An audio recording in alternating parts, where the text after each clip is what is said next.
Mesdames, Messieurs, bonsoir. L'intelligence commerciale, le marketing pour vendre davantage et accroître son chiffre d'affaires dans un environnement de concurrence est au cœur de cette émission, le samedi d'entreprendre. Cette émission est en réalité la suite de la précédente, d'où nous avons le même invité, Tatiano Soumlé. Il est coach en développement intégral et promoteur de la Maison de la Destinée, le TIS Market. Tatiano Soumlé, bonsoir. Bonsoir. Vous êtes encore là pour nous parler d'intelligence commerciale, pour nous donner les outils qu'il faut développer en matière de stratégie de vente pour accroître donc son chiffre d'affaires. Merci de vous rendre disponible pour cette émission. C'est moi, je vous remercie. Envie d'entreprendre et de réaliser tes rêves, envie de découvrir les succès de grands entrepreneurs, samedi d'entreprendre, c'est tous les deuxièmes et derniers samedis du mois sur la chaîne YouTube Public comme service. Samedi d'entreprendre, abonne-toi si ça te dit d'entreprendre. Tatiano Soumlé, dans l'introduction de cette émission, je disais que nous sommes en train de faire la suite de l'émission précédente. Il est bon, au talent terme de ce numéro, nous fassions un petit rappel de ce que nous avons dit la fois passée sur l'intelligence commerciale et les questions de marketing. Allez-y.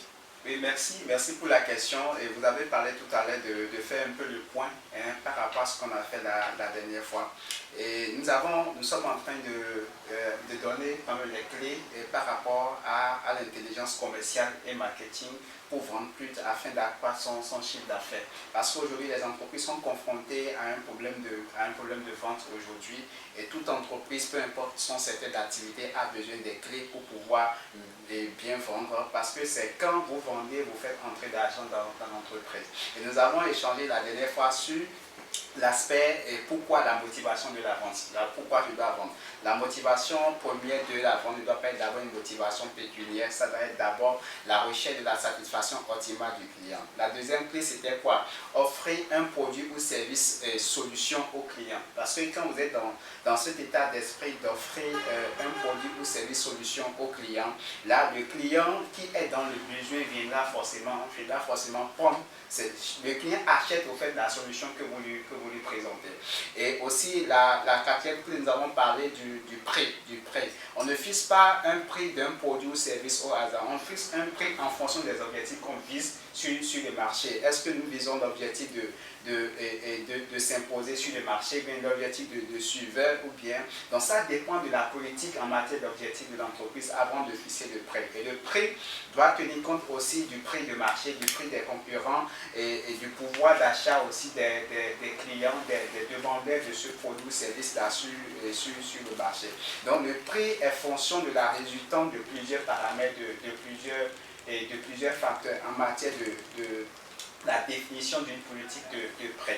Maintenant, la quatrième clé, nous avons parlé de la distribution. Comment rendre accessible quand même votre produit. Donc, il faudrait que le produit ou service que vous avez soit véritablement accessible aux demandeurs, soit véritablement accessible aux clients. Et nous avons aussi abordé la dernière fois comment faire aussi la communication intelligente. Donc, ce n'est pas parce qu'on a dit de faire la communication pour promouvoir son produit, pour rendre visible son produit, qu'il faut choisir toutes sortes de canaux de communication pour faire. Parce qu'aujourd'hui, les gens, par exemple, sont sur les réseaux sociaux, les gens aujourd'hui sont sur les net, tout ça. Donc, il faut, en fonction de votre marché visé, en fonction du site que d'ailleurs nous avons abordé tout à l'heure, il faut adopter une politique de communication personnalisée, adaptée à votre site pour que cette communication puisse être véritablement efficace afin que vous puissiez atteindre les objectifs visés et les objectifs qui sont derrière cette politique de communication. Très bien. Coach, vous avez rappelé les clés qui permettent de vendre davantage sur le marché, qui permettent de fixer les prix, tout ce qui est rapport au produit. Mais nous voici sur le marché. Une fois qu'on est sur le marché, c'est une autre réalité. Et parlons de ces réalités-là, nous allons parler de la vente. Quand on est sur le marché, quelles sont les différentes étapes qui concernent la vente? Aujourd'hui, quand vous voyez les entrepreneurs, les vendeurs, ceux qui sont sur le marché pour pouvoir vendre, il ne suffit pas d'avoir un produit ou service et voir un prospect, un client potentiel et commencer par présenter. La vente, c'est un art. La vente, c'est un art et qui respecte un certain nombre d'étapes d'étapes. Et en l'occurrence, quand vous avez un produit ou service à vendre à un client, la première étape, d'abord, il faut la prospection. La prospection consiste à aller, on appelle ça aller en clientèle. Donc, aller sur le terrain, voir un peu les personnes qui ont besoin de votre produit, aller présenter votre produit aux gens. Donc, quand vous faites la prospection, la première étape, la prospection commerciale, la deuxième étape, c'est quoi?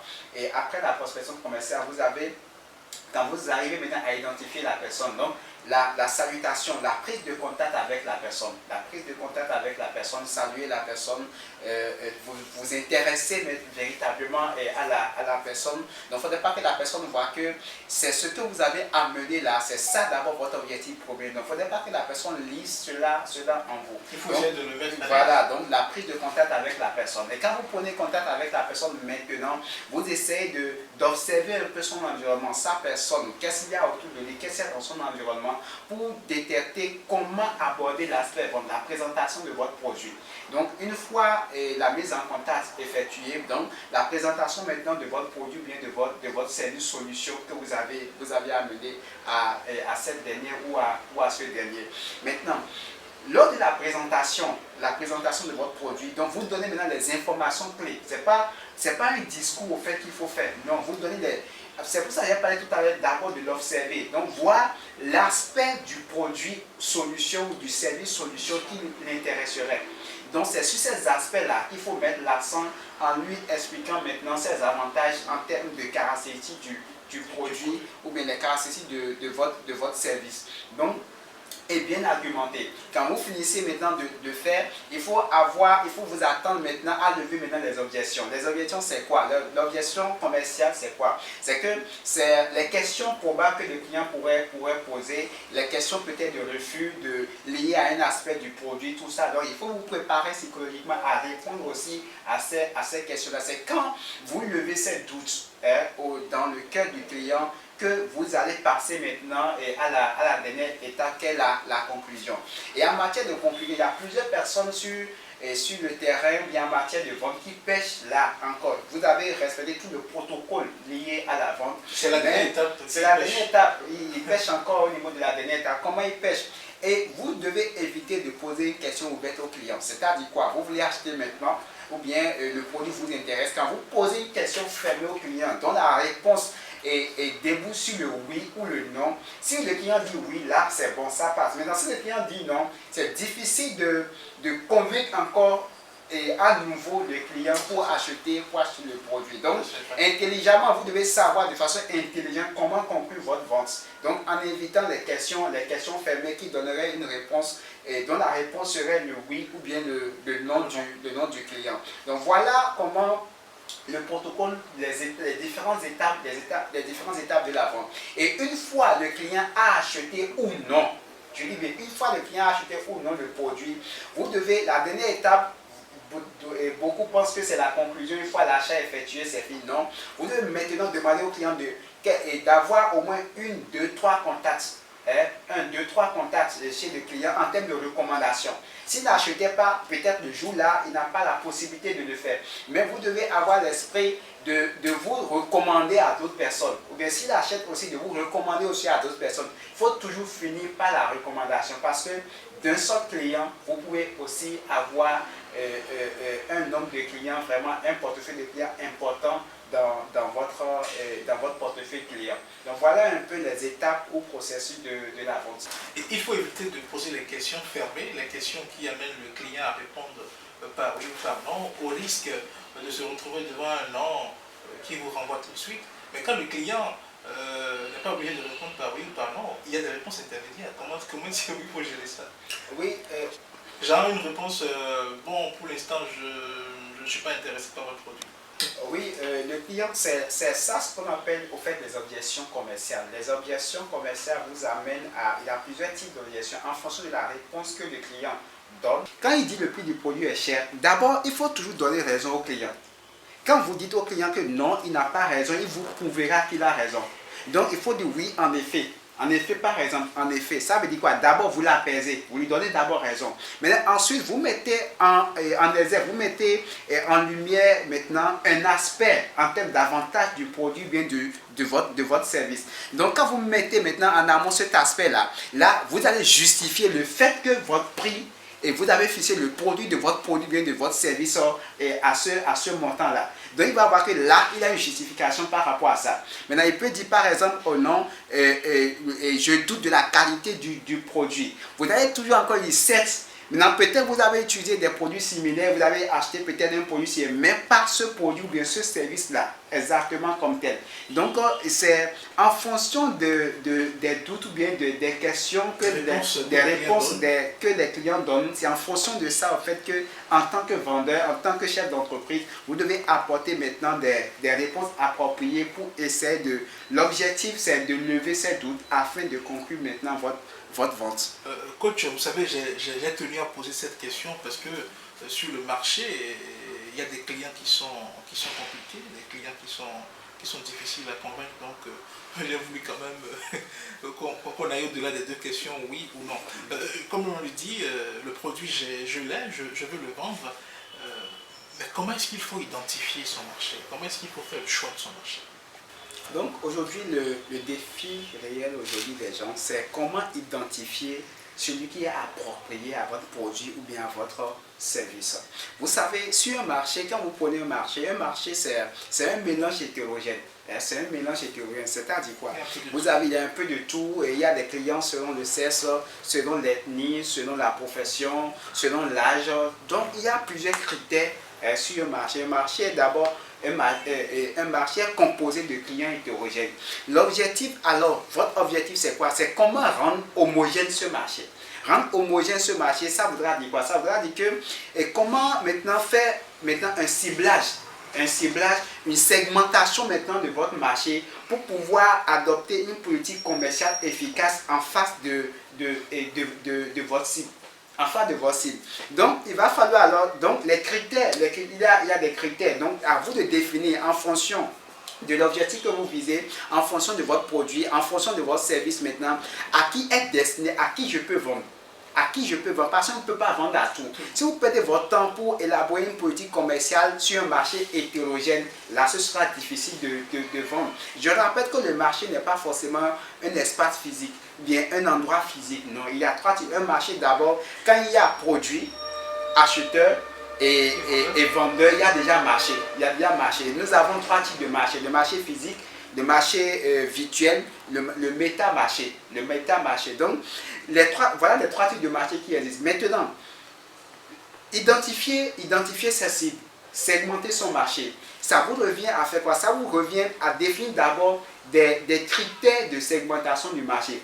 Une entreprise peut dire que moi je veux vendre rien qu'aux femmes, aux jeunes filles par exemple. Une autre entreprise peut dire que mon produit c'est destiné aux enfants. Donc quand on parle aussi des enfants aussi, est-ce destiné pour les enfants de sexe masculin ou bien les enfants de sexe féminin ou bien les enfants de 0 à 10 ans ou bien de 0 à 5 ans. Donc bref, il faut d'abord préalablement définir votre critère de segmentation du marché. L'objectif c'est de rendre homogène maintenant ce marché hétérogène afin d'être efficace sur le plan commercial sur ce marché-là. Donc c'est très important d'identifier son marché et d'adopter une politique et un critère pour segmenter le marché afin de rendre votre marché homogène pour l'accessibilité de votre produit ou service. Le marché est hétérogène, il faut le rendre homogène et l'adapter à ses besoins, mais quand on a fini de passer cette étape-là, il semble qu'il y a une autre hétérogénéité dans le marché, c'est celui du type de client, puisque chaque individu étant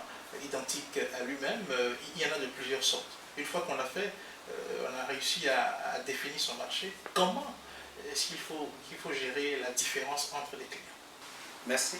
Et par rapport à cette question, comment gérer les différents types de clients que vous avez sur un marché?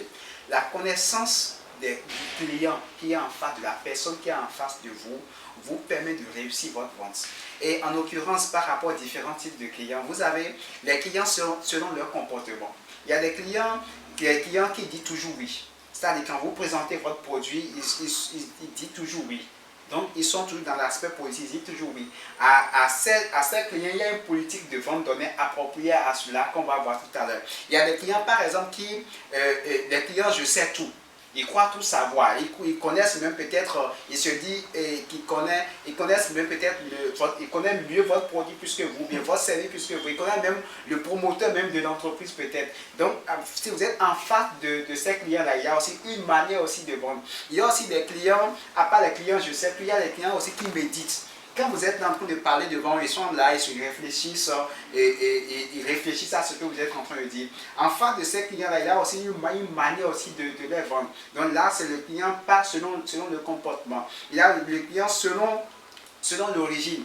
Par exemple, dans certains pays en Afrique, dans certains pays, ou la plupart de certains pays, vous allez voir, il y a les nordistes, les clients du septentrion par exemple. Ils ont une manière de réagir, une manière de se comporter. Donc, en face de ces clients aussi, il y a aussi une politique de vente appropriée, personnalisée à ces clients-là. Il y a aussi, par exemple, les clients, les sudistes aussi, et aussi ils ont un état d'esprit aussi différent. Il y a aussi les expatriés. Donc, les clients selon l'ethnie, c'est-à-dire si c'est du nord, si c'est du sud, si c'est un expatrié, tout ça. Il y a aussi les clients selon la profession du client.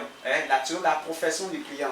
La manière de réagir d'un banquier, d'un comptable, d'un ingénieur est différente de la manière de réagir d'un paysan, d'un artisan, par exemple. Ou bien, il y a aussi la profession, par exemple, vous prenez aussi un instituteur ou bien un professeur du secondaire, par exemple. Donc, tous ces clients-là, vous devez connaître ces différents types de clients qui sont en face de vous afin d'adopter une politique commerciale appropriée à chaque type de client. Une fois que j'ai réussi à faire ce que j'appelle cet inventaire-là, une fois que j'ai réussi à faire cette catégorisation de ma clientèle, comment je fais pour maîtriser, comment je fais pour prendre le contrôle de la clientèle? Donc, quand vous voyez par exemple comment la maîtrise de la clientèle, d'abord, Primo, vous avez réussi à identifier la nature du client qui est en face de vous. Donc, j'ai dit tout à l'heure, le client selon le comportement, le client selon l'origine ethnique, le client selon la profession. Quand je prends la première catégorie de clients selon le comportement, là, nous avons trois types de clients. Le client qui dit oui. Le client qui dit oui, vous êtes en face d'un client qui dit oui. Quand vous présentez votre produit ou service à ce client-là, il hausse souvent la tête. C'est comme s'il est d'accord avec vous, Mais ne tombez pas dans un piège en tant que vendeur. Quand vous êtes en face d'un client du genre, rapidement, il faut lui dire que monsieur ou madame, pourquoi vous ne voulez pas acheter mon produit aujourd'hui? Là, cette question, il n'est pas préparé au fait à cette question. Parce que initialement, il attendait simplement que vous finissiez votre présentation et que vous partiez. Et que vous finissez votre présentation et que ok, c'est bon, c'est tout ça. Donc, maintenant, quand vous posez cette question automatiquement, pourquoi vous ne voulez pas acheter? Là, je parle déjà de la stratégie en face à adopter en face d'un client du genre. Donc, pourquoi vous ne voulez pas acheter mon produit ou service aujourd'hui? Donc, cette question, il est pris au dépourvu et c'est une question piège à laquelle il n'est pas préparé. Donc là, vous avez la chance de vendre maintenant votre produit là. Il vous dira maintenant la réelle motivation, la réelle raison pour laquelle il ne voulait pas acheter. Là, quand vous savez la raison, vous pouvez savoir maintenant comment faire maintenant pour vendre votre produit. Il y a aussi le client qui médite. Vous êtes en face d'un client qui médite. C'est le genre de client intelligent, c'est un client intelligent. Quand vous faites la démonstration de votre produit, vous démontrez votre produit, vous donnez les caractéristiques de votre produit, il est là. Et quand vous n'êtes pas professionnel dans l'aspect vente, vous aurez tendance à vous énerver. Parce que imaginez, vous parlez à quelqu'un qui ne s'intéresse pas à vous, qui regarde peut-être ailleurs, bien qui fait autre chose. Non.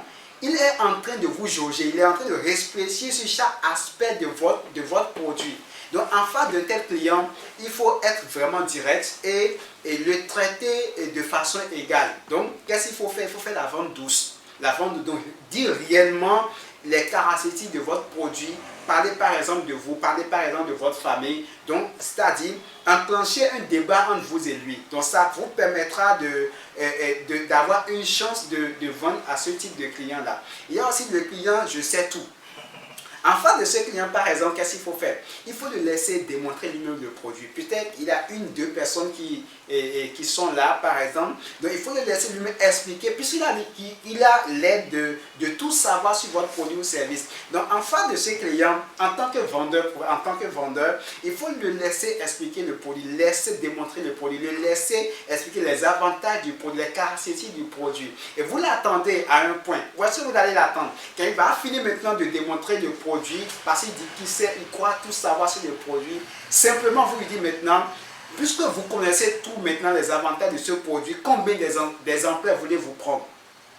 Vous voyez combien des emplois voulez-vous prendre? Donc l'ego humain fera qu'en face des gens dont lui-même vient de démontrer l'efficacité du produit, donc il n'est pas aussi préparé à cette question-là. Donc ce sera difficile pour lui maintenant de dire non, qu'il ne veut pas acheter. Là, vous avez une chance de vendre. Il y a aussi des clients, tout à l'heure, j'ai abordé la deuxième catégorie de clients, qui est en l'occurrence le client qui médite. Non, le client selon l'origine ethnique. Oui. Là, je vais aborder les trois types de clients selon le comportement. Oui. Donc, les clients selon l'origine ethnique. Le client du septentrion, par exemple, les nordiques, quand on parle des nordiques, par exemple, c'est les gens qui ont un sens très développé de la famille. C'est les gens souvent qui sont c'est des très bons clients. Ils sont très fidèles, d'accord, en termes de valeur, en termes de parole. Vous voyez. Donc, en face de ces clients, il faut vous concentrer sur l'aspect famille. Il faut vous intéresser à l'environnement de ce dernier. Et en face de tel client, il faut toujours dire ce que votre produit ou service là peut lui apporter de façon véridique. Donc, quand vous cherchez à vous intéresser à sa personne, à sa famille, c'est le type de client, par exemple, dont il pourra aussi vous amener, par exemple, en face de sa famille pour démontrer votre produit, pour expliquer votre produit. Donc, quand vous arrivez à vendre, à dire véritablement ce que votre produit ou service fait, et il consomme, il utilise ce produit, il voit maintenant les résultats, il sera capable maintenant de recommander votre produit ou service à toute sa famille. Donc, il y a aussi les clients du Sud, les sudistes par exemple. Eux, c'est les gens intelligents, c'est les gens qui savent un peu, qui maîtrisent un peu votre produit. C'est les gens qui ont déjà un background en matière d'information sur votre produit ou service. Donc, en face de ces clients, qu'est-ce qu'il veut? Il veut des réponses pertinentes, ce qui les arrange. Donc, il faut mettre en amont l'aspect prix. De votre produit. C'est les clients en face de qui il ne faut pas trop parler. Il faut juste dire l'aspect de votre produit ou service qui pourra les intéresser. Donc, quand vous mettez en lumière l'aspect du produit, ce qui les intéresse, notamment aussi par l'aspect prix, qui voit que ça les arrange, ils vont acheter. Donc, en face de ces clients, la stratégie qu'il faut adopter, éviter de beaucoup parler. Il faut être simple, il faut être direct, mettre en lumière au premier plan les avantages de votre produit ou bien de votre service. Il y a par exemple des clients, les expatriés.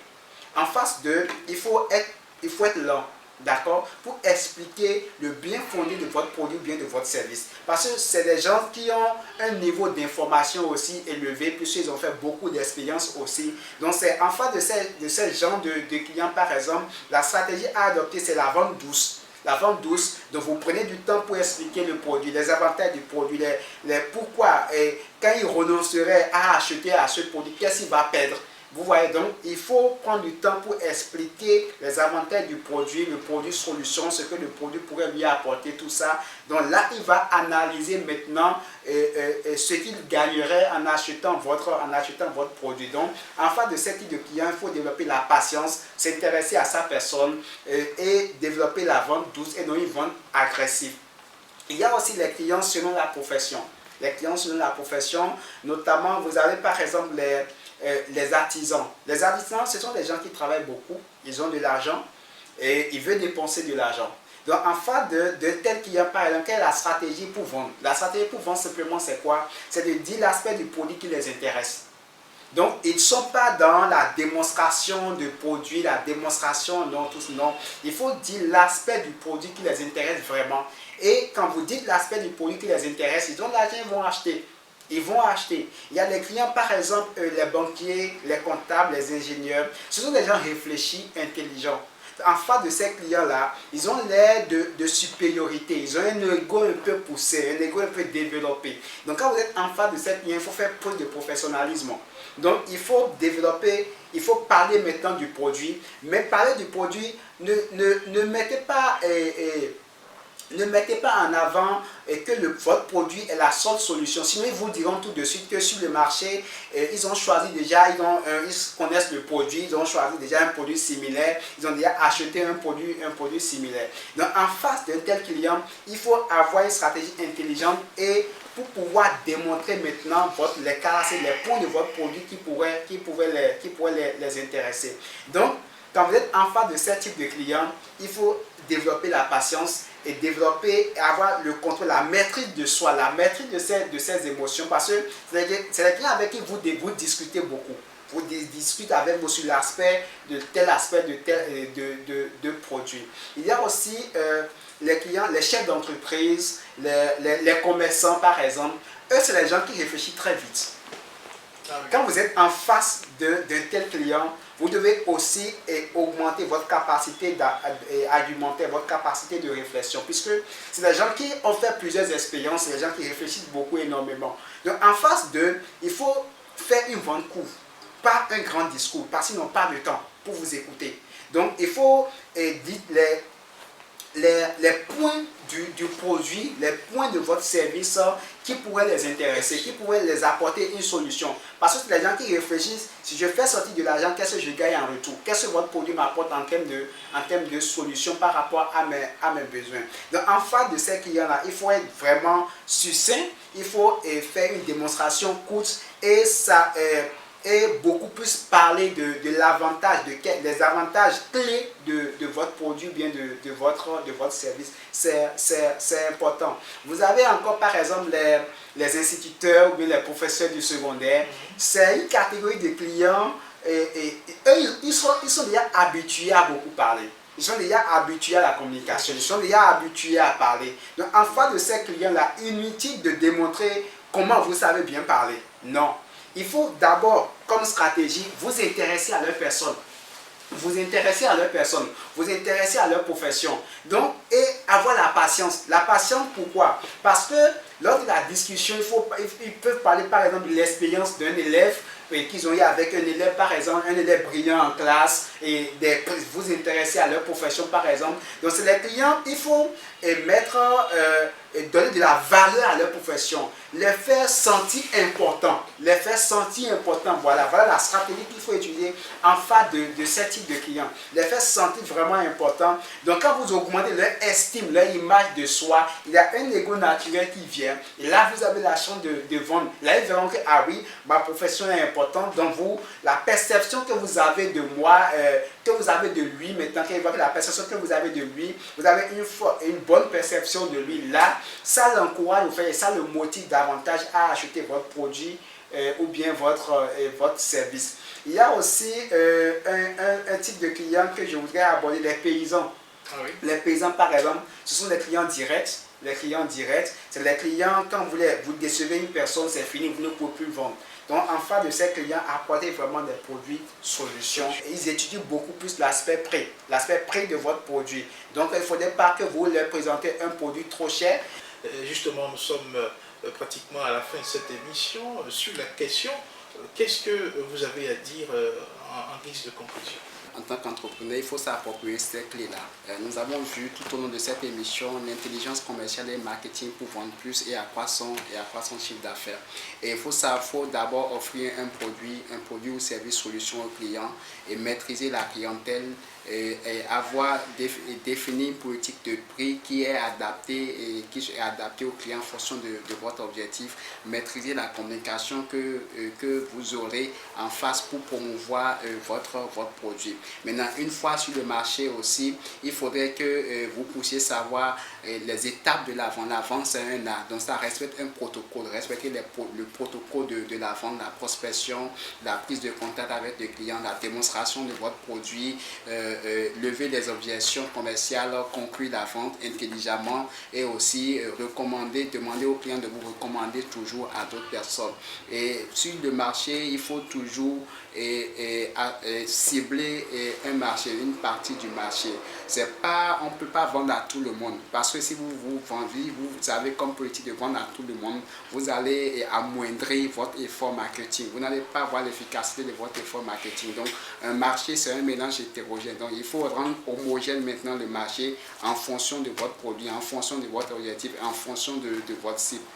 Il faut aussi avoir la maîtrise de la clientèle. La maîtrise de la clientèle, c'est quelque chose, c'est une étape de l'expertise commerciale qu'on développe. Donc, la maîtrise de la clientèle en fonction de son comportement, en fonction de son origine, en fonction aussi de sa profession aussi. Donc, en face de chaque type de client, vous avez une stratégie de vente appropriée. Donc, on ne vend pas, c'est pas parce que vous avez vendu à une personne A qui a acheté que vous avez utilisé la même approche pour vendre aussi à une personne B. Non, il faut maîtriser la clientèle et savoir véritablement qui est en face de vous pour pouvoir vendre. Donc, voilà un peu les clés pour pouvoir, les clés d'une intelligence commerciale et marketing pour vendre dans un environnement aujourd'hui difficile, dans un environnement concurrentiel afin de vous en sortir. L'intelligence commerciale, le marketing pour vendre plus et accroître son chiffre d'affaires dans un environnement de concurrence. Vous en savez désormais un peu plus sur ce sujet. Si tout n'a pas été dit, l'essentiel a été quand même dit sur la question. Notre invité, c'était Tatiano Soumbe. Il est coach en développement intégral et promoteur de la maison de la destinée TIS Maquette. Cette émission a été tournée dans ce décor offert par Hôtel des Princes de Boïcon. Nous avons également un clin d'œil, nous faisons également un clin d'œil aux autres partenaires de cette émission qui nous accompagnent. Il s'agit bel et bien de Fête Business Consulting et de Saveur Royal, du centre de formation Les Secrets, Accor Service, Afrique Numérique Communication.